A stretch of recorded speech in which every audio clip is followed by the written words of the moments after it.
So I just made a very simple calculation. Phase 1, we will go explore, then we will build and then operate. So within 6 months, if we have 70 kilos dollars, then we can do the initial setup of the call center, and we can deploy 50 virtual 50 healthcare ladies in rural areas and 50 in the urban areas. And the next 18 months, we have to really launch the venture and hard strategic and operating KPIs, all these technology deployments and training, and the training center as well. So that's pretty much it. I think I have already 5 minutes. Thank you very much. And the business plan, do you have a business plan? Yes. How much investment is needed? What's the income? What's the expenditure? Yes, I'm just talking it right at this moment. Okay. So I can probably come up with this business plan later. Okay. I have just Thank you. Thank you. You said that the nurses and doctors, they will provide the service. So personally, if I want to take the service, what will be my price? Because I'm the customer, so what I have to pay, do you have any idea about that? Yes, it depends on if you are from rural areas. The portable health clinic right at this moment, we have 5 different diagnostic tools. So if you take that service, if you're in the rural area, you will pay us 100 taka, which is almost 5 times less than the existing price. But if you live in the urban area, in your apartment, you will pay 200 taka. So if you pay this, then the way it will be, the profit will be shared by the call center here, who will be providing the device, and the person, the healthcare lady, she will give us 500 to 900 taka, depending on the devices in the portable health clinic. And this is the way she will pay back all the. She will take a lease of the device from the center, and in this way she will pay back everything, and she will have 15,000 to 20,000 taka for her own pocket. I mean, when we think about any business model, the one very important thing is how do we incorporate women, and you have thought about it.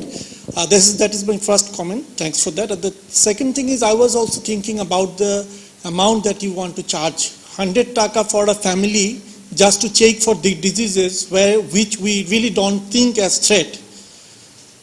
There is a social taboo. How do you want to break that? পল্লী চিকিৎসক হিসেবে যারা registered নয়, এরকম লোক কি এই সার্ভিসের সাথে আপনার যোগ হতে পারবে কিনা? আর আরেকটা প্রবলেম হচ্ছে যে আপনি ভিলেজের কথা যেটা বলেছেন, আপনার প্রেসার চেক করার জন্য জাস্ট আপনাকে হেঁটে গেলেই হয়, কিংবা নর্মালি ডেকে দিলে আপনার বাড়ির পাশের কেউ একজন মেপে দিবে, এর জন্য they will not charge for that.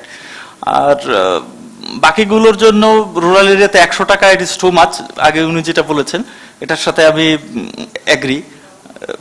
এই ব্যাপারটা আপনারা কিভাবে দেখবেন? Thank you. বাড়ি আমার একটা ছোট্ট প্রশ্ন, সেটা হলো যখন আপনি এটা দেখালেন তখন 4টা ডিজিজ দেখালেন, heart attack, stroke, heart attack, diabetes, kidney. আমি যদি বুঝে থাকি, আর না বুঝে থাকলে হয়তো আমার ভুল হচ্ছে, সেটা হলো যে যদি এটা তো আইটি আপনাকে অ্যালার্ট করবে, আপনি ওখান থেকে সুবিধা নেবেন, সেইটা যদি কারো স্ট্রোক এবং হার্ট অ্যাটাক হয়ে যায় সেক্ষেত্রে আইটি কীভাবে অ্যাড্রেস করবে? এটা তো তাৎক্ষণিক চিকিৎসার প্রয়োজন, আমার তাৎক্ষণিক আমাকে হসপিটালে নিতে হবে, সেটা একটু ক্লিয়ার করা। আর কোনো প্রশ্ন? ইয়েস। থ্যাংক ইউ ডক্টর আশির। আপনার এই বিষয়টা নিয়ে আমি খুবই ইন্টারেস্টেড, কারণ এটা আমি আগেও দেখেছি ওয়েবসাইটে এবং সোশ্যাল বিজনেস ডে যখন সেলিব্রেশন হয় তখন। তো আমি এখানে 2টা বিষয় জানতে চাচ্ছি, সেটা হচ্ছে যে যারা এটা নিয়ে কাজ করতে ইন্টারেস্টেড, সাপোজ আমার এলাকায় যদি আমি কাউকে প্রমোট করি এটা নিয়ে কাজ করার জন্য, সেক্ষেত্রে ট্রেন্ড আপ করার ক্ষেত্রে আপনাদের কোনো ব্যবস্থা আছে কিনা, নাম্বার 1। আর নাম্বার 2 হচ্ছে যে আমরা যদি আপনাদের সাথে জয়েন্ট ভেঞ্চারের বিষয়ে কাজ করতে চাই, সাপোজ ওইখানে মনিটরিং বা ম্যানেজমেন্ট বা ওদেরকে যে প্রাইমারি সাপোর্টটা দেওয়া, তো সেক্ষেত্রে আপনারা ইন্টারেস্টেড কিনা? ধন্যবাদ। এবার প্রশ্ন কিছু জবাব দিক, তারপর আবার আমরা সেকেন্ড রাউন্ডে যাব। ওকে, থ্যাংক ইউ। আগে সহজগুলো থেকে উত্তর দিই, কারণ ওগুলো অনেকগুলো চ্যালেঞ্জ আছে। সো রাইটলি কয়েকজনই মেনশন করেছেন যে কেন মানুষ 100 টাকা, যার কোনো রোগ নাই সে কেন প্রথমে 100 টাকা দিবে। This is the biggest challenge, যে আমাদের এখানে প্রিভেন্টিভ হেলথ কেয়ারের উপরে মানুষ যখন প্রথম রোগী বলে নিজেকে আইডেন্টিফাই করে, then they try to they pay, otherwise they don't want to pay. আমাদের স্ট্যাটিস্টিক থেকে আমরা যে জিনিসটা পেয়েছি, আমরা এই যে গ্রামে গ্রামে গিয়ে রেজিস্ট্রেশন করিয়েছি, হেলথ চেক আপ করেছি, তারপর দেখেন আমরা 4টা কালারে ভাগ করেছি এদেরকে, from green to red, green to রেডে এটা একটা লজিক কাজ করে, বাংলাদেশ লজিক নাম দিয়েছি আমরা। তো যাতে ওনাদেরকে আমরা বলি যে আপনি কি গ্রিনে আছেন নাকি আপনি রিস্কিতে আছেন। আপনি যদি রিস্কিতে থাকেন তখন আপনি ডাক্তারের পয়সাটা দেন। আর ইনিশিয়ালি আপনাকে গ্রিন আইডেন্টিফাই করলে আপনি কিন্তু ভালো থাকবেন যে আপনি সেফ আছেন। এবং আমাদের এই ডেটা থেকে দেখা যায় প্রায় 28% লোক আসলে এই লালের এবং এই এরিয়াতে আছে আর কি। তো আপনি যদি, আমরা আগে বলছি এটা কিন্তু প্রিভেন্টিভ, আপনার রোগ যখন আইডেন্টিফাই হলো তখন আমরা কিছু করতে পারবো না, কিন্তু আপনাকে যেটা আমরা করতে চাই আর কি, আপনি যেন ওই 25%-এর ভিতরে না পড়েন সেই জিনিসটাকে আমরা আপনাদেরকে মেক শিওর করছি। তো সেখানে যে প্রশ্নটা আসে আর কি, যে আমাদের দেশে হয় আপনার যখন রোগটা আস্তে আস্তে বাড়তে থাকে, যে রোগের লিস্টগুলো আমি দিলাম, দেন ইট বিকাম সো এক্সপেন্সিভ যে আপনাকে এই দেশে না, আপনাকে হয়তো পাশের দেশে বা অন্য জায়গায় যেতে হয় আর কি। It is way expensive. তো আপনি 100 টাকার বিনিময়ে প্রথম আপনি এই হেলথ চেক আপটা করান। সেটা হলো প্রথম দিকে আপনি যদি জেনে যান যে আপনি এখানে আছেন, আপনাকে বলবো না যে আপনি আরেকবার আসেন, but what I will give you কি সিম্পল গাইডলাইন, যেটা দিয়ে আপনি আসলে এদিকে আসবেন না। এরকম করে আমি আপনাকে কিছু গাইডলাইন দিয়ে দিই এবং আমরা কিন্তু অ্যামেজিং রেজাল্ট পাইছি। একটু নেক্সট স্লাইডে যদি দেখেন, আর একটু নেক্সট স্লাইড, না আগে মনে হয়, আমরা একটা এরিয়াতে যেমন ধরেন যে ফার্স্ট চেক আপ করেছি 8527 জন লোকের ভিতরে, এটাকে দেখেছি কয়জন ইয়েলো আছে, কয়জন রেড আছে, কয়জন গ্রিন আছে। তো যারা গ্রিন এবং ইয়েলো আছে তাদেরকে আমরা ওই গাইডলাইন দিয়ে বিদায় করে দিয়েছি। তো যারা এই অরেঞ্জ এবং লাল আছেন তাদেরকেও আমরা কিছু প্রেসক্রিপশন দিয়েছি এবং গাইডলাইন দিয়েছি, ওনারা সেটা মেনে চলেছেন এবং দেখেছি আর কি যে ওনার মাধ্যমে আমরা লাল থেকে এবং অরেঞ্জ থেকে তাদেরকে একটা বিরাট পোর্শন আমরা ইয়েলো এবং গ্রিনে নিয়ে আসতে পারতেছি। যারা খুব রিস্কিতে ছিলেন এবং তাদেরকে আমরা গ্রিন এবং ইয়েলোতে নিয়ে আসছি। সো ইটস অ্যান অ্যামেজিং একটা রেজাল্ট, যেটা আমরা ইমপ্রুভমেন্টটা দেখতে পেরেছি। যে সিম্পল আপনাদেরকে যদি গাইডলাইনটা প্রথম কেউ, ইনফরমেশনটা ইজ ভেরি ইম্পর্ট্যান্ট। এটা এমন না যে আপনার ট্রিটমেন্টের কাছে আমরা যাচ্ছি না, আমরা আপনাকে যাতে রোগী না হন সেই জায়গাটা আমরা ব্যবস্থা করে দিচ্ছি। আর 100 টাকা এমন একটা টাকা যে গ্রামের দিকে এই সিম্পল হেলথ চেক আপটা করার জন্য মানুষকে যেতে হয় অনেক দূরে। এটা অনেকগুলো ফার্মেসি এখন অলরেডি শুরু করেছে, কারণ ডিভাইসগুলো এত ইনএক্সপেন্সিভ হয়ে গেছে। এবং আপনি যদি এই গুলশান লেক বা এই যে ধানমন্ডি লেকের দিকে যদি যান, দেখবেন যে সিম্পল একটা লোক একটা টেবিলের উপরে কিছু ডিভাইস নিয়ে বসে আছে, আপনাকে এই সার্ভিসটা দেয়। So this is very good trend যে মানুষ এটা দিয়ে মাপতে শুরু করেছে আর কি, যে প্রিভেন্টিভ হেলথ কেয়ারে মানুষে গেছে। তো ওইখানে সমস্যাটা হয় কি, এই ডেটাগুলো কালেক্ট করে রাখা হয় না এক জায়গায়। কারণ আপনার কাছে যে কাগজটা থাকে, আমার বাবার কাগজগুলো আমরা কখনোই খুঁজে পাই না। সো আমরা যেভাবে করে দিচ্ছি আর কি, যে আইসিটি যে হেল্পটা আপনাকে দিচ্ছে, আপনাকে আমরা প্রিভিয়াস রেকর্ডটা রেখে দিচ্ছি, এই রেকর্ডটা থেকে আপনাকে ট্রেন্ডটা দেখিয়ে দিচ্ছি। আর এই ব্লাড প্রেশার বলেন, আপনি এক এক এনভায়রনমেন্টে মাপলে আপনার এই এক এক রকম রিডিং দিবে। আপনি যখন ডাক্তারের সামনে থাকবেন, আপনি তখন সেই কি ফিল করবেন, আপনাকে দেখো যে ব্লাড প্রেশার অন্যরকম দিচ্ছে। সো এই কারণে আর কি আপনাকে বারবার মাপতে হবে। সো এটা একটা চ্যালেঞ্জ। সো আমরা যেটা বলতেছি, আমাদের স্ট্রেংথটা হলো ওই জায়গায় যে আপনি প্রিভেন্টিভ হেলথ কেয়ার নেন, আপনাকে আমরা ট্রেন্ডটা দেখিয়ে দিচ্ছি। আর এই কাজটা করবে হলো লোকাল একজন, এখন আমরা নিচে খুব হাই কোয়ালিফাইড লোক, কিন্তু ওনারা আবার যদি ট্রেন করে দেন, একবারে গ্রামের যারা হেলথ কেয়ার অ্যাসিস্ট্যান্টগুলো দেন, ওনারা এই কাজটা করে দিতে পারবেন। সো কষ্টও কমে আসবে, আমাদের ডিভাইসের কষ্ট আস্তে আস্তে দিন দিন কমে আসবে। তো আমি আশা করি আর কি যে এটা সাকসেসফুল হবে। আপনাদের এটাতে কেবল ডায়াগনস্টিকটা আছে, তো এইটার সাথে কিছু ট্রিটমেন্ট যদি আমরা প্রোভাইড করতে পারি তাহলে হয়তো আরো বেশি, এবং it is a very good project. Bangla নামের একটা চ্যারিটি অর্গানাইজেশনের সাথে জড়িত আছি। আমি বলতে যাচ্ছি যে এটার সাথে যদি এটা, যেমন প্রথম কথাটা হচ্ছে এটা 100 টাকা ইজ টু হাই। এটা বিলো 50-এ নামিয়ে আনতে পারলে এটাকে সাস্টেইন করানো যাবে। বাংলাদেশের রুরাল এবং আরবান যে সাধারণ মানুষ আছে তাদের কাছে এটা নিয়ে যাওয়া যাবে। আর এটার একটা অংশে, মানে একটা অংশ যদি চ্যারিটি হিসেবে করা হয়, যদি 100 জনকে এটা সার্ভিস দেওয়া হয়, তার মধ্যে 10 জন বা 15 জনকে যদি চ্যারিটি হিসেবে ফ্রি সার্ভিস দেওয়া হয়, সেটা আমার মনে হয় এটাকে অনেক ডাইনামিক করবে এবং এটা আমাদের দেশের জন্য প্রয়োজনীয় হবে। এবং আমি বলতে পারি এই প্রজেক্টটা যদি আমরা সারা বাংলাদেশে ছড়িয়ে দিতে পারি, তাহলে যে মোটামুটি একটা হেলথ সেক্টরে একটা ভালো ডেভেলপমেন্ট হবে। তো এই প্রজেক্টের সাথে আমরা ডিরেক্টলি ফিনান্সিয়ালি ইনভেস্ট করতে পারবো না, কিন্তু এই প্রজেক্টটাকে ছড়িয়ে দেওয়ার জন্য বা এস্টাবলিশ করার জন্য বিভিন্ন এরিয়াতে আমরা কাজ করতে পারবো, সেই অফারটা আমি করতে যাচ্ছি আর কি। আমরা বিগত 15 বছর ধরে প্রাইমারি হেলথ কেয়ারে কাজ করছি এবং আমাদের একটা মাইক্রো হেলথ ইন্স্যুরেন্স পলিসি আছে, যেখানে আমরা মাত্র 200 টাকায় পরিবারের 6 জনকে কভার করি। তার মধ্যে আমরা বিভিন্ন খাতে আমরা সাবসিডিজ দেই, আর হেলথ চেক আপটা অ্যাট হোম আমরা ফ্রি অফ চার্জে করি, মাত্র 200 টাকায় 6 জন ফ্যামিলি মেম্বার। তো আপনার যে প্রজেক্ট যেটা উপস্থাপন করেছেন, বেশিরভাগই আপনি মনে হয় এক্সপেরিমেন্টে যেটা করেছেন শহরে, আমার যেটা মনে হলো আপনার বক্তব্য থেকে। গ্রামে 100 টাকা দিয়ে যদি আপনি হিসাব করেন যে হেলথ চেক আপ করবেন, একটা ফ্যামিলিতে যদি আপনি 3 জনকে হেলথ চেক আপ করেন তাহলে 300 টাকা দিতে হবে, ওইটা which the poor people cannot afford. So আপনাকে এটা আপনার বিজনেস প্ল্যানটা থাকলে হয়তো আমরা আরও জিনিসগুলো বুঝতে পারতাম। কাজে এটা গ্রামে নিতে হলে এইটা ওরকম চার্জ দিয়ে মানুষকে খুব আগ্রহী হবে বলে আমাদের বিগত অভিজ্ঞতায় মনে হয় যে এটা সম্ভব। ধন্যবাদ স্যারকে। আমি ইফতেখার, আইবিএ ঢাকা বিশ্ববিদ্যালয়ে সহকারী অধ্যাপক। আমি আমার অবজারভেশন থেকে বলতে চাই, যেমন এই যে কস্টের ব্যাপারটা বারবার আসছে, একটা জিনিস যদি আপনি এমন হয় যে প্রিভেন্টিভ এই যে হেলথ কেয়ার ব্যাপারটা সচেতন করার জন্য যে আপনি প্রাথমিক কিছু জিনিস হয়তো ফ্রিতে দিলেন, হ্যাঁ উনি বলছিলেন চ্যারিটি হিসেবে কয়েকজনকে না দিয়ে যে কিছু লোক আসলো তাদেরকে ফ্রি প্রেশার মাপা বা এরকম কিছু ফ্রিতে দিলেন, অথবা যদি স্ল্যাবিং করেন যে না ঠিক আছে আপনি যদি মনে করেন যে আপনার কিডনি রিলেটেড সমস্যা আসছে শুধু ওইটা করেন, 100 টাকা একটা প্রাইসে না গিয়ে বান্ডেলে না গিয়ে হয়তো স্ল্যাবিং হলো যে না ঠিক আছে শুধু যদি ডায়াবেটিস করেন 20 টাকা, ডায়াবেটিস এবং কিডনি যদি করেন 40 টাকা, এইভাবে একটা চিন্তা করতে পারেন। এবং উনি যেটা বলেন যে আপনি হয়তো গ্রাম এলাকায় আমার মনে হয় যে রিসার্চ করে একটা ডাটা কালেকশন করে আপনি বিজনেস প্ল্যানটা ডেভেলপ করার চেষ্টা করেন, তাহলে এইটা আসলে কতটুকু ফিজিবল হবে আপনি বুঝতে পারবেন। আমরা তো এই প্রোগ্রামটা রান করছি, 10 টাকা দিয়ে আপনার সবগুলো টেস্টই করিয়ে দেওয়া যাবে এবং স্টিল প্রফিট থাকছে, ঠিক আছে। সুতরাং 100 টাকা দিয়ে একটা টেস্ট, ওই টেকনোলজি ইট ওন্ট ওয়ার্ক। 2 নম্বর কথা হচ্ছে কি যে এটা তো রুরালে কাজ করবেই না, বিকজ 1 নম্বর হচ্ছে যে ডিমান্ড নাই, 2 নম্বর কথা হচ্ছে যে price will never encourage people to take that. এখন আরবানে আসি, আপনি খেয়াল করে দেখেন যে আরবানে যদি আসেন তাহলে একটা শিক্ষিত মানুষ সে কিন্তু এই স্ট্রিপ বাজার থেকে কিনে নিয়ে নিজের টেস্টটা নিজেই করতে পারে। যে ডায়াবেটিক ও কিন্তু নিজের টেস্ট নিজে করে নিজেই ইনসুলিন নেয়, ঠিক আছে। এখন নতুন যে জিনিসটা আপনি অ্যাড করছেন সেটা হচ্ছে কি যে আপনি রেকর্ডটা রাখছেন, which you are thinking will be a big asset.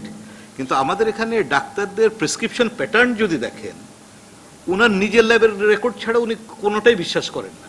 সুতরাং আপনি বাঞ্চ অফ রেকর্ড নিয়ে যেতে পারেন, he doesn't have the time to look it through. তো সুতরাং এই রেকর্ডের পেছনে লোকে পয়সা দেবে না তো, কারণ যখনই লোকে এক ডাক্তার থেকে আরেক ডাক্তারের কাছে যায়, ডাক্তারের প্রেসক্রিপশন উনি দেখেনি না, উনি গোড়া থেকে আবার শুরু করেন। That is the environment in which we are operating. ফলে এখানে যে ডাটাবেজ আপনি তৈরি করছেন, which is rich database, but unless the providers are oriented and accustomed with it, they won't be using it. ফলে এই রিচ ডাটাবেজের জন্য nobody is going to pay for it. তাহলে পুরো জিনিসটা একটু খেয়াল করে দেখেন যে আরবানে এইভাবে কম্পিটিটর হচ্ছে কি যে educated people, they will do it by self themselves and there are cheaper availability. Strip is much cheaper than this technology. In the rural area, cost is too high and there is no market demand created. So এইটা একটু যদি চিন্তা করে দেখেন। Thank you. 1 minute just concluding remarks, আমাদের সময় শেষ হয়ে গেছে। ওকে, কিছু মিসকমিউনিকেশন হয়ে গেছে। আমি 100 টাকা চার্জ করছি একটার জন্য না, আমাদের 15টা এখানে ডিভাইস আছে, এর ভিতরে 5টার জন্য যেগুলো মেজর আছে তার জন্য 100 টাকা চার্জ করতেছি। এবং আমাদের আরেকটা মিসকমিউনিকেশন হয়েছে, আসলে আমরা শহরে না, গ্রামে আমরা 68%, বাকি 32% কেবলমাত্র আমরা শহরে করতেছি। আমাদের এই যে স্ট্রিপগুলো, আমরা সেম স্ট্রিপ ইউজ করতেছি, স্ট্রিপ ইউজ করে আমাদের কস্ট আসতেছে 40 টাকা এই 5টা মেজরের জন্য। সো 40 টাকা, তারপরে নার্সের কস্ট, এগুলো মিলিয়ে আমরা প্র্যাকটিক্যাল কস্টটা বলতেছি আর কি যে 100 টাকা হলে আমাদের মোটামুটি ডাক্তারের কাজ 400 চলে যায়। এইভাবে আমি 100 টাকা হিসাব করেছি। তবে এই টাকাটা কস্ট কমিয়ে আনা অনেক সম্ভব। কিভাবে সম্ভব? আমরা যদি এটাকে স্কেল আউট করতে পারি তাহলে আমাদের এখানকার ডাক্তারের কস্টগুলো, এগুলো শেয়ার্ড কস্ট, এগুলো কমে যাবে। আরেকটা জিনিস হলো যে আমরা রুরাল এবং আরবান এরিয়াতে ডিফারেন্ট চার্জ করতে পারি, ফ্যামিলি প্যাকেজটা ডিফারেন্ট আসতে পারে। আরেকটা জিনিস, যে জিনিসটা আমি এখানে ইনকর্পোরেট করি নেই, যে ডাটাবেসটা তৈরি হচ্ছে, ইট হ্যাজ ইনভ্যালুয়েবল অ্যাসেট। এটা আমরা এই 2 বছরে প্রায় সেভারাল মিলিয়ন টাকা ওইখান থেকে আমরা এই ডাটাবেসটাকে মানে কেবলমাত্র অ্যানালাইসিস করার জন্য আমরা কিছু রিসার্চ অর্গানাইজেশনকে দিয়েছি। সো ওইখান থেকে যদি টাকা আসে, আমি চ্যারিটি দিয়ে দিতে রাজি না, আমি বলবো আর কি যে ওনাদেরকে ইনভাইট করবো যে ডোনেট ইউর ইনফরমেশন, তোমার ইনফরমেশন আমাকে ডোনেট করো, দেন আমি তোমাকে ফ্রি সার্ভিস দেব। সো এইভাবে যদি করি আমার মনে হয় আপনাদের কাছে যে প্রশ্নগুলো আসছে চমৎকার প্রশ্ন, এই চ্যালেঞ্জগুলো আমরা রিয়েলি ফিল্ডে ফিল করেছি এবং আমি খুশি যে আপনারা এই প্রশ্নগুলো করেছেন। Thank you. In this group, they are discussing the Kafadini group by Shariful Islam. They are discussing the cost calculations to find out that this is going to be a viable project, whether they can make it a success or that. There are lots of points raised by the group, bigger group, which they are now bringing it back and trying to see which are more relevant and which will not be as much appropriate. So that's a discussion going on right now. They are advising him how to proceed. They are not only saying that these are the things need to be done, but they are also supporting that this is a good project and this is a Nabin Uddokta project, meaning Shariful Islam is a son of a Grameen Bank. We are on the floor where the Grameen Caledonian Nursing College is located. This is right the door where the college begins. So we are in the same building where we are having the social business lab, design lab today. So this is the floor, and we go upstairs for the group discussion. We are another floor up. This is again floor occupied by Grameen Caledonian Nursing College. So we'll be entering the nursing college floor. That's where we are having our next session on the group discussion.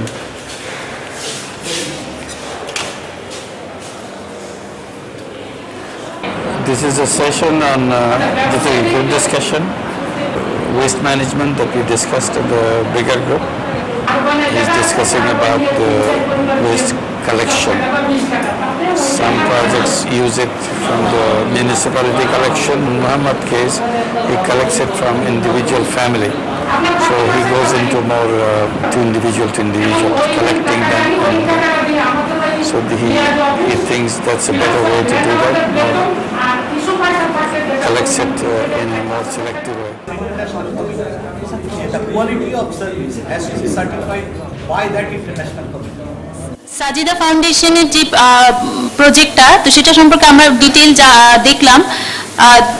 যে ইস্যুগুলো particularly we had examine, does the project clearly state the primary objective and secondary objective? So it's very much clear, it's an A. Is the product and service well defined? Of course, it's well defined. Then, does the business plan appears to be adequate and realistic? We have some recommendation in this particular area. Does the entrepreneur look dependable? They are very much dependable because for 7 years they are running a hospital in Kearneyganj, and for 2 years another hospital in Narayanganj, and this is the third hospital they are going to open. So they are very much dependable. And does the project size look appropriate? It's also appropriate. And does the break-even point look achievable? It actually depends on the financial information. So in case of recommendation, we have the B2, that there are some needs of improvements. What are the improvements? The first and the foremost point we have to identify, that is, it should be run in a company form, because social business must be a company, it must make profit, it should not depend on any charity or grant. So it should be in company form. The second thing, the financial projections, there are some more financial details to be added, because it should be profitable and sustainable in the long time. The break-even point where the 5 years time should can be needed to reach the break-even point. It's appropriate up to the investment, as we know that there will be 10 crore investment in this case. And so there is another recommendation, the number of patients should be increased within shorter time so that it can be sustainable. So thank you, and it's open for further discussion. Thank you. এটা আলোচনা হলো সাজিব ফাউন্ডেশনের হাসপাতাল প্রজেক্টের সম্বন্ধে। তাদের গ্রুপের মতামতগুলো জানানো হলো। এবার যদি কোনো প্রশ্ন থাকে এটার জন্য কয়েক মিনিট সময় আছে আমাদের। Any further question on this? Ashraf, আপনারা এখানে রিকমেন্ড করেছেন এটা কোম্পানি ফর্মে হতে হবে, ওনাদের প্রস্তাবটা কি ছিল, কোন ফরমেশনে তারা কাজটা করতে চাচ্ছে? না ওটা প্রস্তাব থাকতে হবে, এখানে আসার জন্য একটা প্রস্তাব লাগবে। ইনফরমেশনে আসবে, ওটা আমার সাথে আলাপ করতে। এটা কোম্পানি ফর্মে, ঠিক আছে। ছেড়ে এনি আদার কোয়েশ্চেন? না, ঠিক আছে, আমরা এটা শুনলাম। ধন্যবাদ পারভিনকে ফর প্রেজেন্টেশন। এবার আমরা সেকেন্ডটাতে যাই, B, group B. Good afternoon. আমার যেই প্রজেক্টটা নিয়ে আমরা প্যানেল ডিসকাশনে বসেছিলাম সেটা ছিল ডাক farm, Biplab Kumar, junior entrepreneur. So আমরা আমাদেরকে যে অ্যাসপেক্টগুলো দেওয়া হচ্ছিল এক্সামিন করার জন্য, আমরা প্যানেল ডিসকাশনে ডিসকাস করার মাধ্যমে যেটা পেলাম, first one question, A1, does the project clearly state the primary objectives and list the subsidiary objectives? It is clearly specified, and we are satisfied with the answers or the goals that is designed by the Biplab Kumar. And second one, is the product or service well defined? So we find the product is well defined, that is the selling of eggs, and after 1 year of nurturing or farming, then they can sell the meats towards the market, existing market. Then the third question, does the business plan appears to be adequate and realistic? In this case, we found that there's something to be workable, that we need to, for something to improve, and that's why we graded as reasonable or workable.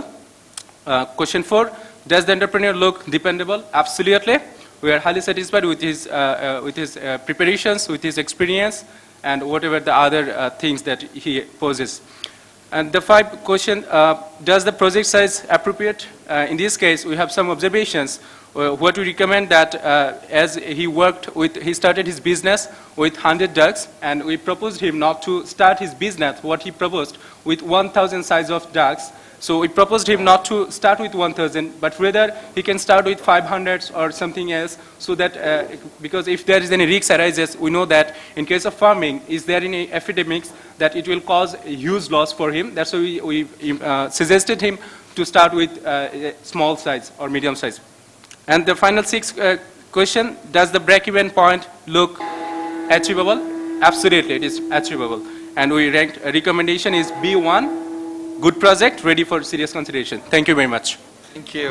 Thank you. আমরা B গ্রুপের report শুনলাম, এটা হলো হাঁস খামার। এটার উপরে কারো যদি কোনো প্রশ্ন থাকে, if there is any question on the duck farm. In case of duck farm, Biplab proposed what he proposed, that he has 1 lakh capital, that is equity, and he needs only 3 lakh taka investment. So we think that we recommend the authority to consider what form that can be made, because the investment is very small. So I think it should be considered further and to take the final decision. It should be proprietorship. Because it is small. Proprietorship. Right. Okay. Proprietorship. Thank might you. be Any other question? Okay, we heard this. This is a good project, so we have applause for that. Very good. Next one, Group C. Group C হলো social business for biomass power from rice husk, presented by Prometheus Siddiqui and Project Bondhu Ashraful Hassan. The project is Biomass Power Solution. I will run by the questionnaire first. The project Bondhu is Mohammad Ashraful Hassan. Does the project clearly state the primary objective and list the subsidiary objective? It's very good. It has been graded as A. Is the product and service well defined? It's reasonable and workable. It's a new technology. One is present here in the country, but since it's a new one, more orientation is required. Does the project plan appear to be adequate and realistic? Not right now, because they have proposed for 10 plants at one time, but it needs to be reconsidered and sized down. Does the entrepreneur look dependable? Again, has extensive experience in business, but the problem is he's still Dhaka based. Now, running such a business would require a certain sort of time commitment. Whether he will be able to give that remains a bit of a question.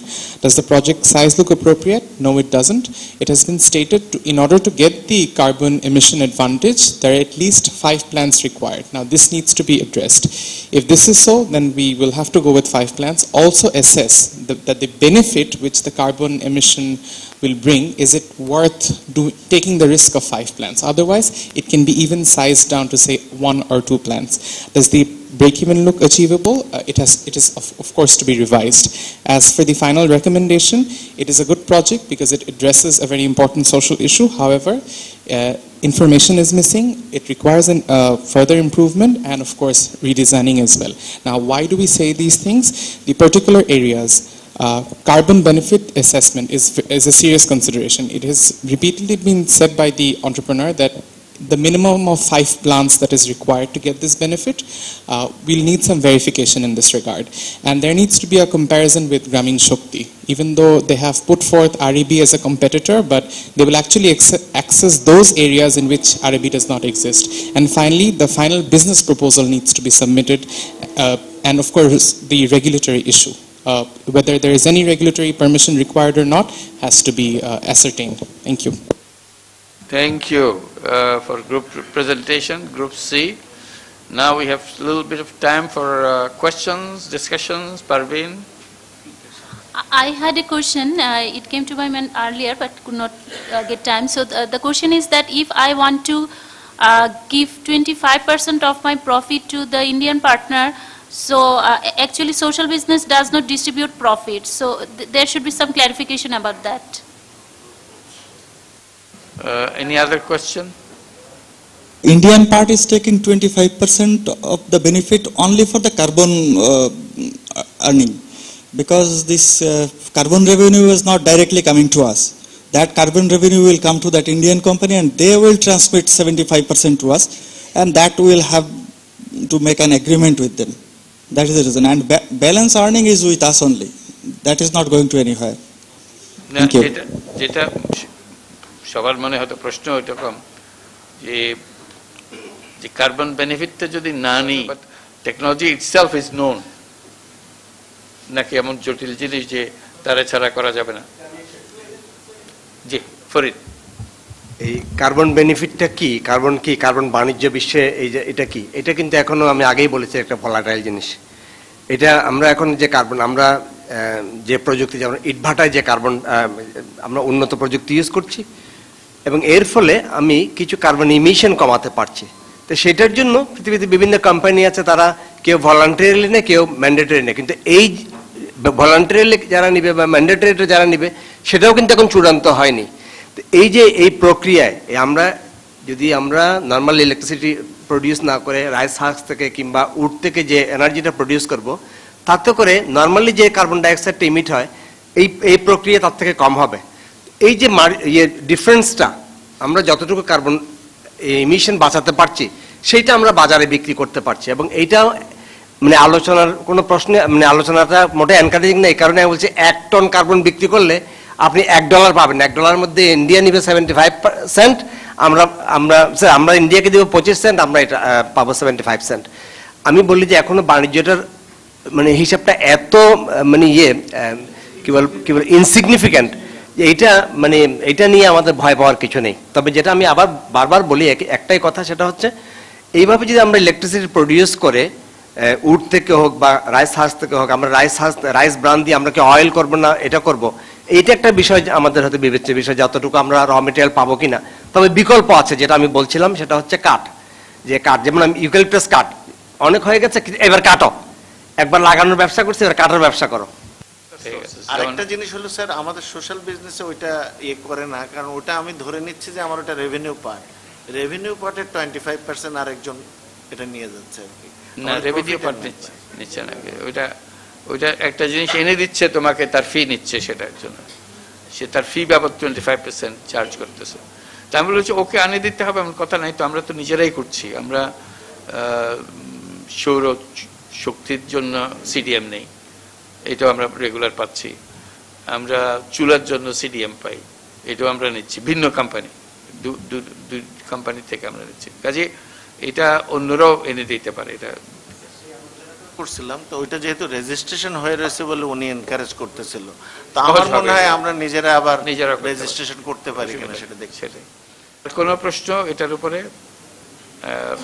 Rice husk, তুষের থেকে বিদ্যুৎ, ঠিক আছে, আমরা এটা শুনলাম। তাদের সবাইকে আমরা আবার মোবারকবাদ জানাই, ধন্যবাদ জানাই for the presentation. I hope this thing turns out to be implemented soon. এবার আমরা আসি পরবর্তীটাতে, group D. Group D project হলো শরীফুল কাউ ফ্যাটনিং প্রজেক্ট, নবীন উদ্যোক্তা প্রজেক্ট। এখানে প্রেজেন্ট করবে তামিম ইসলাম গ্রামীণ ট্রাস্ট, আর প্রজেক্ট বন্ধু হলো শামীম আনোয়ার গ্রামীণ সামগ্রীর এমডি। সালাম, আমাদের গ্রুপ ডি এই প্রজেক্টের নাম হলো Shariful cow fattening farm, and the issues that came up is that does the project clearly state the primary objectives? And yes, it does. It has only one business. It buys and sells cows, and eventually it will also provide cow dung and biogas materials. Is the product and services well defined? Yes. Does the business plan appear to be adequate and realistic? This is where we rated it B or C, weak, workable, and reasonable, only because it needs improvement on cost assessments. It needs to put up cost for food, better food, cow shed, and other things to protect the cows and investment. Also, it needs to figure out that they made a projection of 1 year per cow, but actually it would be recycled every 2-3 months. So the business needs to make a proper logic of how many cows being sold at what intervals. So it's maybe 3 months, 4 months, 6 months. No single cow would be held up for 1 year. So the business logics needs to be improved. Does the entrepreneur look dependable? Yes, he is a son of an honorable Grameen Bank borrower. He fully repaid an initial young entrepreneur's loan, and he is also education loanee, so he's fully dependable. He took 40,000 taka to do a similar business and has fully repaid. So he is okay.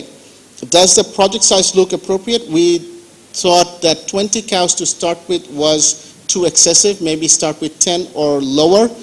The cost request of 350,000 taka was too high, probably 150,000 taka to 200,000 taka would have been a better estimate for the cost.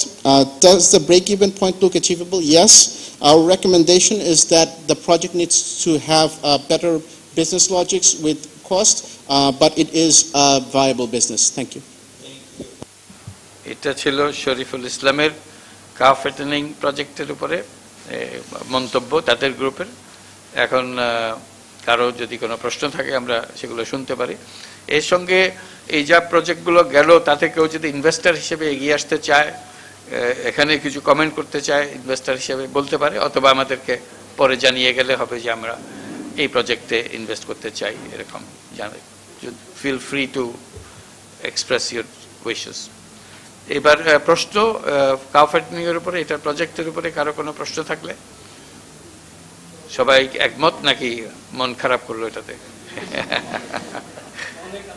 অনেক আলাপ হয়ে গেছে। আচ্ছা, আমরা জোরে হাততালি দেওয়ার তার জন্য একটা wishing him all the success. পরে দেখা যাবে সে 5 লক্ষ টাকা চেয়েছিল, 4 লক্ষ টাকা চেয়েছিল, 1 লক্ষ টাকা সে নিজে দেবে। এই হলো পরিমাণ যারা ইনভেস্ট করতে চায় এই প্রজেক্টে, দে আর ওয়েলকাম। নেক্সটটাতে যাই আমরা। প্রজেক্ট ই হলো solid waste management social business. এখানে প্রেজেন্ট করবে মঞ্জুর গ্রামীণ টেলিকম ট্রাস্ট, আর প্রজেক্ট বন্ধু হলো Sheikh Abdul Dayan. Assalamualaikum. So I'm just representing the group number E. The team leader of our group is Professor H.R. Latifi sir. I'm the rapporteur, Mr. Manzoor Ahmed. I just going to the examination part. First of all, does the project clearly state the primary objectives? We just started the full study because it's causes the environmental cause and social values. So we just placed this project in yes. Is the project service well defined? Yes, we just put this project as a well defined project. And the number 3 is a critical question for us because the group is hassle and tussle with so many questions because there are so many experts there. West Concern expert is there, and some other private organization, those who already established this type of waste management systems, they are also present in our group.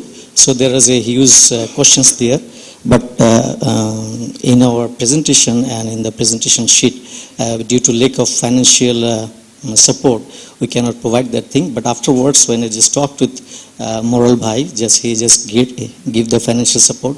I like to disclose the financial report.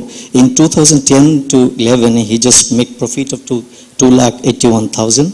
To 11-12, 2,80,000, and 12-13, 6,67,000. So it's a very, very viable project. Does the entrepreneur look dependable? We just missed something in his presentation. He just mentioned that he is an Ashoka Fellow, and just congratulate him for Ashoka Fellow. So he is a very, very dependable person. He started his organization in the year 2002, but he started to collect the waste, I think it is in 1997. So it's a long age, he's just doing that thing. He started this project with 4,700 families and with 16 vans. Each and every family has to pay him 20 taka, and the 16 vans he's paying himself for around 8,000 taka. So it's all around, it's a business like that, and his production cost is around 3.5 taka, and his selling cost to ACI, who is packing, he's just in his factory, he's just stitching on it, and it takes around 8 taka. So the project size is really appropriate because it's we don't get the full financial report or the capex or opex. We don't receive that thing. I think the later part, our project Bandhu, he can with other coordination we can find that thing. The project size is around 3 crores. He wants to some support from anybody, and he has to himself join in this part. Does the break-even point look achievable? Yes, as per our present policy, and as he already achieved profit, so it's an achievable target. Another thing is that as per our discussion, what we said, that the project is look dependable, but need further evaluation and extension required, what our team leader is saying and other senior members in the group saying, and required need distinguished study. I just not but the list, the recommendation is that project is very good, we can go for that, but needs improvement, suggestions from the concerned authorities and departments. Thank you. Thank you. এটা ছিল বর্জ্য solid waste project. এটার উপরে আমরা গ্রুপের বক্তব্য শুনলাম। এটা খুব গুরুত্বপূর্ণ একটা বিষয়, চালু প্রকল্প। এটা unlike many others that we discuss, এটা চালু প্রকল্প। বর্তমানে 1 কোটি টাকার সম্পদ তার আছে, আরও 2 কোটি টাকা বিনিয়োগ করলে এটার বৃহত্তর পরিসরে এটা করা যাবে। এটাই হলো মূল বক্তব্য। এটার উপরে কোনো প্রশ্ন থাকলে এখন করা যায়। আমরা যদি এটা অনেক আলাপ হয়েছে আগেও, এবার এই বর্ণনার পরে যদি কিছু প্রশ্ন ওঠে, তা না হলে আমরা আবার জোরে হাততালি তার জন্য, এবং এটার জন্য যদি কেউ ইনভেস্টার থাকে, please feel free to come and join us, এটা to express your desire to put investment into this project. এরপরে আমরা শেষটাতে আসি। শেষ প্রজেক্ট হলো ইমরান লাইভস্টক ফার্ম, এটা নবীন উদ্যোক্তা প্রজেক্ট। এখানে রিপোর্ট করবে মাসুদ ইবনে রহমান, আর প্রজেক্ট বন্ধু হলো এহসানুল বারী। Thank you. এই প্রজেক্টটা ইমরান লাইভস্টক ফার্ম, এটি একটি নবীন উদ্যোক্তা প্রোগ্রাম। এটি দেলোয়ার হোসেন সরকার উনি প্রেজেন্ট করেছেন। সবচেয়ে বড় কথা, লাস্ট 2.5 ইয়ার্সে ওনার এটার অভিজ্ঞতা রয়েছে, উনি এই কাজ করেছেন। এবং এই প্রজেক্টে does the project clearly state the primary objective, আমরা মনে করি যে হ্যাঁ, এটা স্পষ্টভাবে উনি বলেছেন যে এটা অবজেক্টিভ মিট করবে। Is the product service well defined? হ্যাঁ, product and service well defined. এটা থেকে প্রাথমিকভাবে এটার দুধ উনি বিক্রি করবেন, এবং এটার মাংস পরবর্তীতে বিক্রি করা যাবে, এটা স্পষ্টভাবে বলা হয়েছে যে well defined. Does the business plan appears to be adequate and realistic? আমরা মনে করেছি যে রিয়েলিস্টিক আছে, তারপরেও আমরা বলেছি কিছু রিভাইজ দরকার, বিশেষ করে প্ল্যান এবং বাজেটের ক্ষেত্রে ওনার কিছু রিভিশন দরকার, সেটা আমরা বলেছি। উনি 23 লাখ টাকার মতো উনি প্রপোজ করেছেন। আমরা মনে করেছি যে উনি এটা আরও কমিয়ে নিয়ে 16 লাখ টাকার মধ্যে উনি করতে পারবেন। উনি 10টা গরুর কথা বলেছেন আসলে, যে 10টা গরু দিয়ে উনি শুরু করবেন, কিন্তু আমরা মনে করেছি যে উনি অলরেডি 3টা গরু করে ফেলেছেন, 3টা ওনার আছে। আমরা বলেছি যে আপনি 5টা দিয়ে শুরু করেন, তাহলে আপনার রিস্কটা অনেক কম থাকবে, এটা আমরা মনে করেছি অনেক কম থাকবে, এবং উনি আমাদের মনে হয়েছে যে উনি এটা করতে পারবেন, একজন ভালো এন্টারপ্রেনার হতে পারবেন। Does the entrepreneur look dependable? আমরা বলেছি yes, he is absolutely dependable, কারণ অলরেডি 2.5 বছর ধরে উনি করেছেন, ওনার 3টা গরু অলরেডি আছে, উনি এটা করছেন। সো উনি ডিপেন্ডেবল, উনি করতে পারবেন, উনি এডুকেশন শেষ করেছেন, ওনার হাতে সময় আছে। Does the break even point look achievable? আমরা এটাতে বলেছি যে হ্যাঁ, this is workable, reasonable, subject to his full involvement with this project. আমরা বলেছি যে ওনাকে অ্যাবসলিউটলি এটার সাথে যদি ইনভলভ থাকেন তাহলে খুব ভালো হবে, কারণ উনি বলেছেন ওনার আরও একটা আছে, উনি ভিলেজ ডক্টর বা এরকম কিছু একটা। সো আমরা বলেছি যে না, এটার সাথে ওনাকে অ্যাবসলিউটলি ইনভলভ থাকতে হবে, তাহলে ওনার এটাতে লস করার সম্ভাবনা খুব কম। এবং ফাইনালি আমরা আমাদের রেকমেন্ডেশন দিয়েছি যে উইথ সাবজেক্ট টু কিছু ওনার কিছু অ্যামেন্ডমেন্ট সহ এটাকে আমরা ইট নিডস ইমপ্রুভমেন্ট, কিন্তু it's a very good project, ওনার পক্ষে এখান থেকে এন্টারপ্রেনার হয়ে দাঁড়ানো সম্ভব, এটা আমাদের মনে হয়েছে। Thank you. আমরা শুনলাম ইমরান কাউ ফ্যাটনিং, এটার সম্বন্ধে আমরা আগেও আলোচনা করেছি, এবার গ্রুপের মতামত পেলাম। এবার এর উপরে কোনো প্রশ্ন থাকলে আমরা আলোচনা করতে পারি। Any last minute question? না, এটার উপরে কোয়েশ্চেন নাই। এটা 23 লক্ষ টাকার প্রজেক্ট ছিল, এখন ওরা কমিয়ে সাজেস্ট করছে 16 লক্ষ টাকা নামিয়ে আনতে। সেটার ব্যাপারেও যদি কোনো ইনভেস্টর ইন্টারেস্টেড হয়, প্লিজ লেট আস নাও। কাজে তার জন্য আমরা একটা জোরে হাততালি দিই তাদের সবার জন্য, যারা পার্টিসিপেট করেছে তাদের জন্য। এটাতে আমাদের সমস্ত প্রজেক্ট যেগুলো ছিল, আলোচনার পর্ব শেষ হলো, এগুলো এখন পরবর্তীতে বিনিয়োগ ইত্যাদি ফর্মুলেশন হবে, এটার উপরে কাজ আরো টাইটেনিং হবে, ফিগার্সগুলো, ফাইন্যান্সিয়াল রিপোর্টিং, ফাইন্যান্সিয়াল ক্যালকুলেশন সমস্ত হয়ে গেলে তখন ইনভেস্টমেন্টের পালা আসবে। যারা যারা পার্টিসিপেট করতে চাই, আগেও বলেছি পার্টিসিপেশন মানে এই নয় যে 16 লক্ষটা বা 5 লক্ষ বা যাই আছে সবটা নিতে হবে। কেউ যদি টোকেন দেয়, আমরা টোকেন হিসেবে বলছি যে 1 লক্ষ টাকা হলো টোকেন, যে আমি 1 লক্ষ টাকা এটাতে ইনভেস্ট করলাম। এটা সবাই যারা যারা উদ্যোগী হবে দিলেও তাতে একটা পার্টিসিপেশনটা বাড়ে, দু একজন করে প্রত্যেক প্রজেক্টে আসলে সবাই এটার প্রতি নজর রাখবে এবং তার কাছেও ভালো লাগবে যে আমার পেছনে এরা সবাই আছেন, এতে প্রজেক্ট সাকসেসফুল হওয়ারও সম্ভাবনা বেড়ে যায় এর ফলে। কাজে সেটা আমি আবারও সবাইকে অনুরোধ জানাচ্ছি যে এটা বিবেচনা করার জন্য, যদি হয় তাহলে আমাদেরকে জানিয়ে রাখলে আমরা সেটা ব্যবস্থা নেব কিভাবে যোগাযোগটা আমরা করিয়ে দেব। তবে যেইভাবেই করুক, যেই করুক, এককভাবেও যদি বাইরের কেউ করে তবুও গ্রামীণ টেলিকম ট্রাস্ট এটার তথ্য ইত্যাদি সংগ্রহ করবে এবং এটার স্বাস্থ্য সংক্রান্ত প্রতিবেদন সবাইকে জানাবে, যাতে করে আমরা জানতে পারি এটা ঠিক মতো চলছে কিনা। যেহেতু এটা আমাদের এই উদ্যোগে এই ডিজাইন ল্যাবের মাধ্যমে হচ্ছে, কাজে আমাদের সবার একটা মনোযোগ থাকবে এটা কি দাঁড়ালো সে প্রজেক্টের শেষ পর্যন্ত, আমরা যেন জানতে পারি যে এই প্রজেক্টগুলো সব সফল হয়ে বের হয়ে এসছে এবং এতে অন্যরাও অনুপ্রাণিত হবে, অন্যদেরও ভালো লাগবে আর আমাদেরও ভালো লাগবে যে আমরা এই যে একটা দিন ব্যয় করে আলাপ আলোচনা করে জিনিস একটা দাঁড় করালাম, সেটা শেষ পর্যন্ত বাস্তবায়িত হয়েছে। কারণ বাস্তবায়িত হওয়ার ছবি আমরা খুব বেশি একটা দেখি না, অনেক আলোচনা করি কিন্তু নেট রেজাল্ট হয়ে দাঁড়িয়ে একটা বীজ লাগালাম কিন্তু গাছ হিসাবে আর দেখি না এটা। এবং এই গাছ হিসাবে দেখতে পেলে সবার শান্তি মনে ভালো লাগবে, তখন অন্যদেরও উৎসাহ করার উদ্যোগ আসবে। তো সবাইকে ধন্যবাদ। এরপরে দুটো অ্যানাউন্সমেন্ট আছে, ঘোষণা আছে, সেই ঘোষণাগুলো আমরা শুনবো আর ওদের খাবার ডিস্ট্রিবিউট হচ্ছে সেটাও আমরা করে যাবো। আমাদের এই শেষ পার্টে 2টা প্রজেক্ট লঞ্চের অ্যানাউন্সমেন্ট হবে।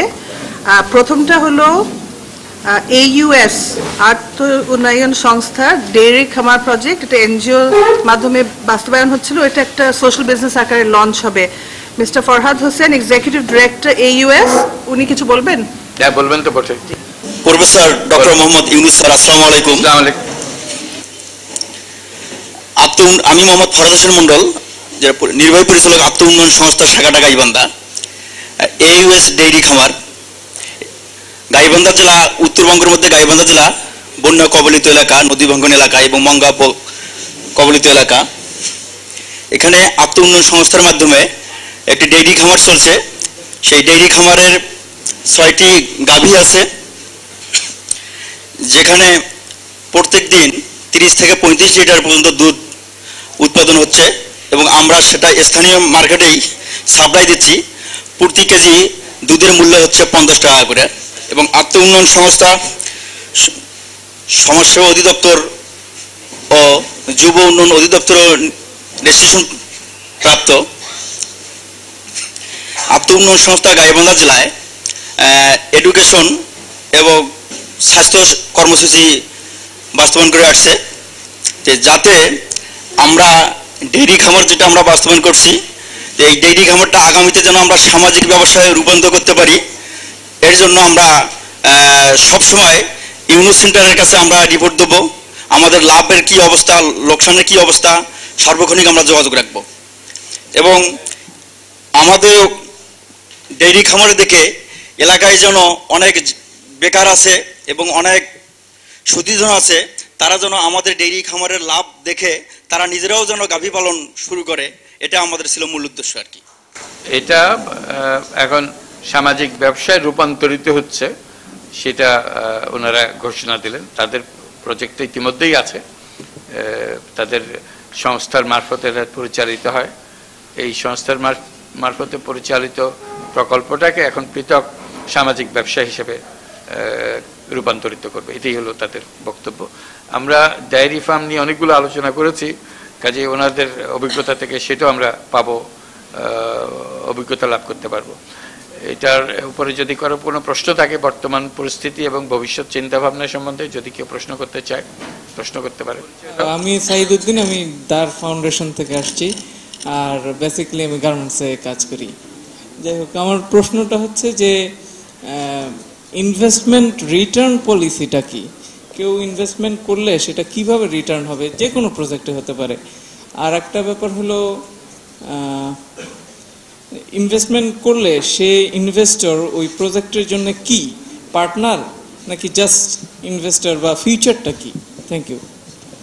ইনভেস্ট করলে সে পার্টনার অবশ্যই, যেহেতু সে ইনভেস্ট করেছে সে হিসেবে সে পার্টনার, তার মতামতের গুরুত্ব থাকবে যেহেতু সে পার্টনার হিসেবে যোগদান করেছে। আর সবটা টাকা যদি একাই দেয় তাহলে তো প্রজেক্টটা তারই প্রজেক্ট। এখন সে ইনভেস্ট করছে, যিনি প্রপোজ করছেন তিনি তার সঙ্গে কাজ করবেন, ক্রমে ক্রমে তার টাকাটা আস্তে আস্তে শোধ হয়ে গেলে তিনি পুরো মালিকানাটা, যিনি এই যে করলো, এখানে প্রস্তাব করলো, তার কাছে মালিকানাটা হস্তান্তর করে দেবেন। আর বিনিয়োগের টাকা ফেরত আসবে কি করে, এটা আলোচনার মধ্যেও এসছে যে কতদিন ব্রেক ইভেন পয়েন্টে কখন আসবে, পে ব্যাক পিরিয়ড কখন হবে, অর্থাৎ এই টাকাটা কখন মালিক যদি 1 লক্ষ টাকা বিনিয়োগ করে থাকে, যিনি বিনিয়োগকারী, এই 1 লক্ষ টাকা ফেরত পেতে তার কতদিন লাগবে। অর্থাৎ সামাজিক ব্যবসার নিয়ম অনুসারে তিনি তার নিজের টাকা ফেরত পাবেন, কিন্তু এর চাইতে বেশি কিছু পাবেন না, আর কোনো মুনাফাও পাবেন না কিছু, আর কোনো বাড়তি কিছু পাবেন না। যদি 1 লক্ষ টাকা জমা দিয়ে থাকে 1 লক্ষ টাকা উনি ফেরত পাবেন। ইতিমধ্যে ওনার আনন্দ হলো যে উনি একটা কাজ সমাধা করে দিতে পেরেছেন, এটাই হলো তার প্রাপ্য যা। কাজে এই দুটোই হলো বিষয়টা, ওনাদের ক্ষেত্রেও একই জিনিস এবং অন্যান্য যত প্রজেক্ট আমরা আলোচনা করলাম তার সবার ক্ষেত্রে একই বিষয়। তো তাকে আবারও আমরা ধন্যবাদ জানাই। এবার সেকেন্ড অ্যানাউন্সমেন্ট যেটা, সেটা একটু আলোচনা শুনি আমরা।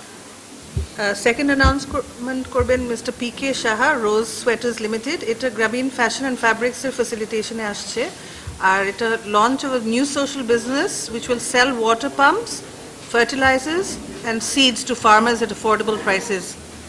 Mr. Shaha. Thank you. Our project name will be Farmers Club Limited. That will be, will provide all farmers agricultural equipment, seeds, and with affordable price, but not market price. At affordable price, and then he get the affordable to this machinery and this item, and also that they will farmers in one problem is when they get the paddy or rice from market mart, then that time they cannot get the real money from market. That time we can provide the warehouse, they put their product in warehouse, and when they come want to sell, that time they will sell, and when he put our house, then we can provide some money to them. And also that we are till now we are thinking that our primary investment will be near about 50 lakh taka. If need more, then we will go more. And here is Gramin is come, then we will come to.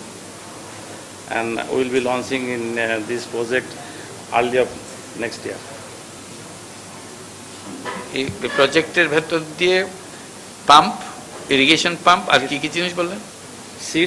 Seeds, irrigation pump, seeds R sir, fertiliser, এই তিনটা জিনিস, seed, fertiliser আর irrigation pump. এবং আমরা ওই tractor এগুলো রেখে দেবো, rent basis তাদেরকে প্রোভাইড করব। আচ্ছা, এখানে হচ্ছে স্যার যেটা বুঝছি আমি ওনার কথায়, সেটা হচ্ছে যে all kinds of irrigation agricultural equipments for cultivation, harvesting, seeding, plowing, tractor, power tiller also, and some resources like water, আপনার সার, বীজ, এগুলো। এবং যদি ভবিষ্যতে তারা কোনো ওয়্যারহাউস করে বা কোল্ড স্টোরেজ এইরকম ফ্যাসিলিটিস দেয়, তো সেগুলো অ্যাফোর্ডেবল প্রাইসে, মানে অ্যাট কস্টে, যে সোশ্যাল বিজনেস যে আমাদের রুলসগুলো আছে এগুলো মেনেই তারা এটা করবে। ইনিশিয়াল ইনভেস্টমেন্ট তারা ধরেছে 50 লাখ বাই ওন ফাইন্যান্স। তো যদি গ্রামীণ এখানে টোকেন ফাইন্যান্স করে, they be happy. That's the actually real concept. ভালো। এটা হলো যে প্রথম আমাদের আলোচনার প্রথম শর্ত হলো তার সামাজিক ব্যবসা হতে হবে, এটা তার প্রাথমিক শর্ত। তাতে এটা একটা পৃথক প্রতিষ্ঠান হবে যাতে হিসাবপত্র পরিষ্কার থাকে। আপনার নিশ্চয়ই অন্যান্য আরো ব্যবসা আছে, ব্যবসার সাথে মিক্সড আপ না হয়ে যায়, ফার্মার্স ক্লাব লিমিটেড যাই আছে ওইটা এমনভাবে হবে, এটা পৃথক হিসাবপত্র, এটা আলাদা একটা অস্তিত্ব হবে, তার আলাদা পার্সোনালিটি হবে কোম্পানি হিসাবে। হয়ে যাওয়ার পরে এখানে আপনার 50 লক্ষ টাকা বিনিয়োগ হবে। এই 50 লক্ষ টাকা বিনিয়োগ করে আপনি এই সার্ভিসগুলো দেবেন, যাতে করে আপনার নিজের কোনো লাভ করার কোনো প্রত্যাশা থাকবে না। তার টাকাটা ফেরত আসুক, 50 লাখ টাকা ক্রমাগতভাবে ফেরত আসবে, আর এরপরে যা লাভ হবে সেটা কোম্পানির কাছে থেকে যাবে, ওখানেই থাকবে। এবং সেটা মূল্য এমনভাবে নির্ধারণ করা হবে যাতে করে সে সবচেয়ে কম দামে এটা পায়। এটাই হলো তার মূল বিষয়। সামাজিক ব্যবসা বলতে যা বোঝায় এটা করতে থাকেন। এখন কিভাবে দাঁড়ায় সেটা আমরা দেখি। নেক্সট ল্যাবে আমরা সব প্রজেক্ট প্রোভাইড অবশ্যই আরো ডিটেইলস হলে আমরা আরো খুশি হব, সবাই মনোযোগ দিতে পারবে, আলোচনা হবে। কোনো প্রশ্ন আছে এটার উপর? আমি জিজ্ঞাসা করলাম এই জন্য যে যাতে সবাই বুঝতে পারে যে ওনার ভেতরের বিষয়টা কি ছিল। যদি কোনো প্রশ্ন থাকে, this is good time for it. খুব ভালো একটা কাজ যদি এটা হয় এরকম। তো যেটা বললেন যে অ্যাফোর্ডেবল প্রাইস, যে if I take the case of fertilizer, তো গভর্নমেন্টের তো একটা ফিক্সড প্রাইস আছে, আপনি তো ওখান থেকেই নেবেন, আপনার নিশ্চয়ই ডিলারশিপ আছে তাই না, গভর্নমেন্ট থেকে নেবেন, তাহলে এর থেকে কম দিতে পারবেন আপনি, মানে যারা কিনে ডিলারে যে লাভ করবে সেই ডিলারের লাভ পর্যন্ত আমি অ্যাফোর্ডেবল করতে তাকে দিতে পারবো। আচ্ছা, এবং এটা করতে পারি যে আমি ক্যারিং কস্ট বাদ দিয়ে আমি জাস্ট ফার্মারকে ডাইরেক্ট ডিলারের কাছে নিয়ে এসে ডাইরেক্ট আমি তাদেরকে দিয়ে দেবো, পার্টি দিয়ে দিতে পারবো। মূল্যের কমে তো দিলে আর ব্যবসা হলো না, কিন্তু ব্যবসা হতে হবে, ব্যবসা হতে হবে। ক্রয় মূল্যকে প্রোটেক্ট করতে হবে, তার উপরে সে খরচটা পোষানোর ব্যবস্থা করতে হবে, যা যা আনা নেওয়ার খরচ বাবদ যা খরচ হয় সবকিছু প্রোটেক্ট করতে হবে। কিন্তু অন্যজনে যে লাভ করতো সে লাভটা আমি করব না, এটা হলো বিষয়টা। কাজে এটা ভালো। আর কোনো প্রশ্ন আছে নাকি এটার উপরে?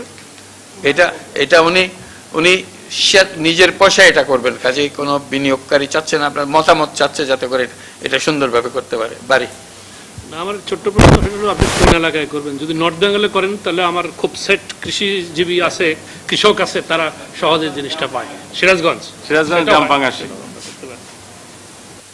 তোমার এলাকাতেই পড়ছে, সিরাজগঞ্জ এলাকাতেই আছে। আর কেউ কোনো প্রশ্ন এটার উপরে? তা না হলে আমরা তার জন্য একটা জোরে হাততালি দিই। Thank you.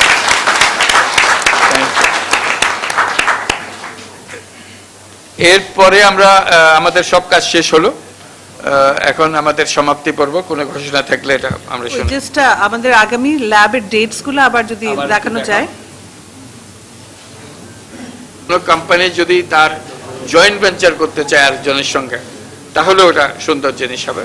আমাদের অনেকে আছে যারা ব্যবসা বাণিজ্যের সঙ্গে জড়িত আছে, তারা জয়েন্ট ভেঞ্চার হিসেবে নিয়ে আসতে পারে যে আমি কিছু দেবো, অন্য আরেকজনে দিল, আমরা একটা জিনিস দাঁড় করালাম। অনেকগুলো সুযোগ আছে আজকে যেগুলো আমরা আলোচনা করলাম, সেগুলো প্রত্যেকটা একটা সুযোগ। কৃষি একটা বিশাল ক্ষেত্র, এটার যে দিক থেকে ধরা হয় সেদিক থেকে এটার জন্য সামাজিক ব্যবসার সুযোগ আছে। একটা সবচেয়ে সোজা জিনিস হলো, প্রায় আমাকে জিজ্ঞেস করে এই কথা, এটা হলো যে যে কৃষক দাম পায় না কিন্তু কনজিউমারকে অনেক দামে কিনতে হয়। এই যে মাঝখানের ফারাকটা, যে কৃষক দাম পাচ্ছে না, আমি সবজি চাষ করছি, আমি সবজির দাম পাই না, কিন্তু যে কিনছে তাকে প্রচুর দাম দিয়ে সবজিটা কিনতে হচ্ছে।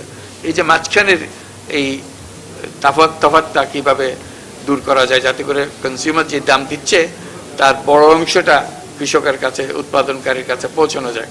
কাজে এইটার যে কোনো ক্ষেত্রে, এটা মরিচ, পেঁয়াজ, রসুন যাই হোক, এটা বা সবজি যাই হোক, যে কোনো একটার মধ্যে ধরলেও এটার একটা বড় রকমের কাজ হয়। মৌসুমের সময় দাম একেবারে পড়ে যায়, কিছুই বিক্রি করতে পারছে না, এটা যদি সংরক্ষণের ব্যবস্থা থাকে, সেটা যদি সামাজিক ব্যবসা হিসেবে করা যায়, এটা একটা বড় কাজ হয়। কাজে কৃষি এটা বিস্তীর্ণ ক্ষেত্র, এটার স্টোরেজ, এটার মার্কেটিং, এটার কোয়ালিটি ইমপ্রুভমেন্ট, এটার সিড, ইরিগেশন, যেগুলো একটু আগে আমরা শুনলাম, প্রত্যেকটার জন্য এটা যদি সামাজিক ব্যবসা তার প্রতিকারে চলে আসে। অর্থাৎ কৃষি সংক্রান্ত আমরা যত কিছু শুনেছি যেটা খারাপ, এটা আমাদের সমস্যা, এই একটা অংশ নিয়ে তার প্রতি একটা সামাজিক ব্যবসা দাঁড় করালে, তাহলে এটা ক্রমে ক্রমে যদি সফল হয়, ক্রমে ক্রমে এটা সম্প্রসারণ করলেই সমস্যার সমাধান হয়ে যায়। কাজে কৃষি একটা বিষয়। একটা হলো আজকেও আলোচনা হয়েছে, সেটা হলো স্বাস্থ্য। স্বাস্থ্যেরও পদে পদে সব সমস্যা। কাজে এটার যে কোনো একটা অংশ নিয়ে সামাজিক ব্যবসায় রূপান্তরিত করা গেলে এটার বিরাট একটা সমাধান হিসেবে আসবে। যদিও আমরা যেগুলো আলোচনা করছি সেগুলো 5 লাখ, 10 লাখ, 20 লাখ, 22 লাখ এগুলোর উপরে আলোচনা করছে। মনে হচ্ছে এত ছোট জিনিস দিয়ে কি বাংলাদেশের এত বড় সমস্যার সমাধান হবে কিনা? এটা হবে, কারণ যে কোনো রোগের ওষুধ যখন তৈরি হয় সেটা একসঙ্গে সবার সেরে যায় না। একজনের ওষুধ সারলে বোঝা যায় যে এই ওষুধ দিয়ে এখন সবার ওষুধ সারবে, তখন এটা বড় আকারে প্রস্তুত হয় এবং এটা সবার কাছে পৌঁছানোর ব্যবস্থা হয়। কাজে এগুলো হলো আমরা ওষুধ তৈরি করতেছি এখন। সামাজিক ব্যবসা মানে হলো যে ওই সমস্যা সমাধানের ওষুধটা তৈরি হইতেছে। ওষুধ একবার যদি দেখা যায় যে এটা কাজে লাগে, এটা খাটে, সমাধান হয়, তাহলে এটার একটা বিরাট বড় প্রয়োগ এটার মাধ্যমে হবে। তো কাজে যদিও এটা ছোট ছোট মনে হচ্ছে, এক এমরানা কি করবে, বা কে যে আমাদের আজকে যারা শরীফুল, এরা কি করবে, এই একজনের সমস্যার সমাধান করে কি আমাদের কোটি কোটি তরুণের সমস্যার সমাধান হবে? হবে। একজনের সমাধান করতে জানলেই বাকিটার সমাধান হবে। এটাই হলো বিষয়টা। কাজে আমরা যদি শরীফুলের সমাধান করতে পারি, এমরানের সমাধান করতে পারি, এমরান শরীফরাই অনেকে সমাধান করে দেবে, তারা রাস্তা পাইয়া যাবে। কাজে সেটাই হলো উদ্দেশ্য। কাজে এটা আমরা এটা করতে থাকলে, এই উৎসাহ আমাদের ধরে রাখতে পারলে, একজন একজনকে দাঁড় করাতে পারলে, আজকে আমরা মাত্র যাত্রা শুরু করলাম, এটা 2 বছর 3 বছর পরে দেখা যাবে শরীফুলের কি অবস্থা, এমরানের কি অবস্থা, এটা আমাদের রেডার থেকে হারিয়ে যাবে না। যে কারণে আমরা বারবার বলছি যে টেলিকম ট্রাস্টের একটা দায়িত্ব হলো এই রেডারে সবার ছবি নিয়ে আসা, সবার চেহারা পাওয়া যাবে, কে কোন অবস্থায় আছে, এবং সব যে সুন্দরভাবে এগিয়ে যাবে যেভাবে আমরা বলছি তাও না। বাংলাদেশে বহু রকমের বিপদ আছে, এই বিপদগ্রস্ত হবে, বিপদ থেকে আবার টেনে বের করতে হবে, ওই যেতে হারিয়ে না যায়, ওকে টেনে বের করে এনে সমাধান, ওই সমস্যারও সমাধান আমাদের করতে হবে, সেই সমস্যারও সমাধান হবে। এই জন্যই আমাদের সবার সম্মিলিত প্রয়াস দরকার। তা না হলে আমি চেক লিখে 5 লাখ টাকা দিয়ে দিলাম একজনকে, যাও তুমি এবার করো গিয়ে, তা তো হয় না। আমাদের সবার মাথায় মধ্যে ঢোকাতে হবে, সবার সম্মিলিত প্রয়াস লাগবে, যাতে করে একজন একজন করে আমরা বের করে আনতে পারি। তাহলে রাস্তাটা খুলতে আরম্ভ করবে যে কিভাবে হয়, সমস্যা কিভাবে আসে, সমাধানটা কিভাবে আসে, তাহলে সেটার সমাধান আমরা পাবো।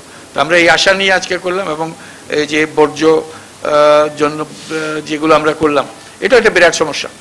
এটা ওনার মোরাল সাহেবের, নূর মোহাম্মদের, এটা যদি ঠিক মতো কাজে লাগিয়ে যায় তাহলে এটাও একটা বড় আকার। উনিও বারবার বলছে আমি সব জায়গায় করতে পারবো, একবার যদি এক জায়গাতে এটা আমার ডেমনস্ট্রেটেড হয়ে যায়। এখানে ডেমনস্ট্রেটেড হলে বিনিয়োগ একটা বড় সমস্যা হবে বলে আশা করছি না, কারণ যখন সমাধান আসবে তখন সবাই বিনিয়োগের জন্য পেছনে আসবে। তো সেখানে আমরা বিনিয়োগ এই বর্জ্যের মধ্যে সেখানে সিডিএম ইত্যাদি আছে কিনা, অন্যান্য কোনো নিশ্চয় সাপোর্ট আছে, সেই সাপোর্টগুলোকে কীভাবে লিঙ্ক আপ করা যায় এটাও আমাদেরকে দেখতে হবে, যাতে এটার খরচ আরও কমে আসে এবং তাড়াতাড়ি এটার ফল পাওয়া যায়। ঠিক আজকে সবাইকে ধন্যবাদ, কষ্ট করে অনেকক্ষণ সময় কাটালেন, তবে ইটস ওয়ার্থ ইট। সবাই উৎসাহিত হলো, যারা অনেক চিন্তা ভাবনা করে যে অনেক যত্ন করে এটা নিয়ে এসছে, তারা কিন্তু হঠাৎ করে এসে এখানে বক্তৃতা দিতে শুরু করে নেয়। এটার পেছনে বেশ কিছু অনেক দিন ধরে তারা প্রস্তুতি নিয়েছে যে আমাদের সামনে আসবে, সবাই যেন এটা পছন্দ করে, তাদের কাজটা উৎসাহ দেয়, সেটা নিয়ে আসছে। তাদেরকে আমরা উৎসাহিত হচ্ছি।